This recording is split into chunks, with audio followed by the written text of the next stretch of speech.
নমস্কার। প্রতিদিনের বাক্যতে আপনাদের সবাইকে প্রভু যীশু খ্রিস্টের নামে শুভেচ্ছা ও শুভকামনা। আসুন নিজের দিনকে প্রভুর বাক্যের দ্বারা শুরু করি। গেলাতীয় তার 6 অধ্যায়ের 9 পদ থেকে পাঠ করছি। সেখানে লেখা আছে, আর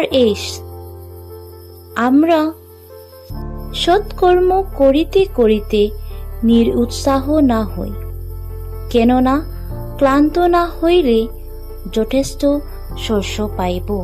প্রভু নিজ বাক্যের দ্বারা আমাদের সকলকে আশীর্বাদ যুক্ত করুন, আমেন। প্রিয়জন, আপনি নিজের জীবনে অনেক কিছু কার্য করেছেন। অনেকবার এমন হয় কি আপনি অনেক ভালো ভালো কার্য করে যান, অনেক কার্য যে কেউ তো আপনার কার্যকে দেখে না, আপনাকে নোটিস করে না, আর আপনি যা কিছু করেছেন সেটার জন্য আপনাকে একটি বা দুটি এনকারেজমেন্টের কথা বলে না।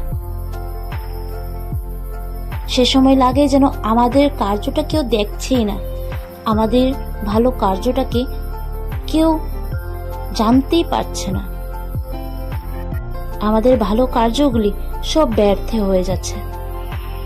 কিন্তু পল এই বাক্যের দ্বারা আমাদেরকে এনকারেজ করছে যে আমরা যা কিছু কার্য করছি সেটা ব্যর্থ যাবে না, কিন্তু সেটার ফল আসবে।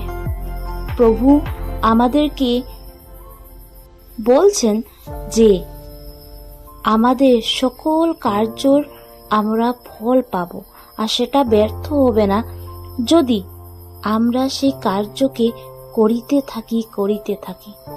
যদি আমাদেরকে কেউ দেখুক কিংবা না দেখুক, আমাদের কার্যকে কেউ এনকারেজ করুক কি না করুক, তিনি আমাদের সকল কার্যকে দেখছেন। আর যদি আমরা সেভাবে করতে থাকি, নিশ্চয়ই তার ফল আমরা একদিন না একদিন কাটব, যে ফল প্রভু আমাদেরকে দিবেন। এই বিশ্বাসের সাথে আসুন আজকের দিনে ভালো কার্য করতে থাকি এবং নিজেকে প্রভুর হাতে সমর্পণ রাখি। আসুন প্রার্থনা করি, এই ডিভোশনকে অন্তিমের দিকে নিয়ে যায়।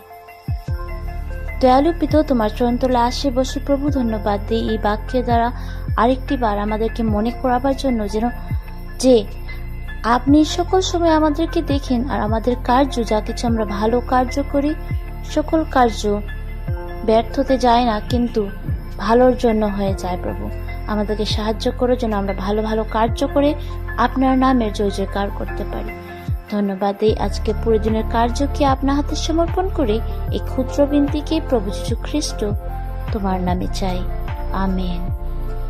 আপনাদের সবার দিন শুভ হোক। নমস্কার।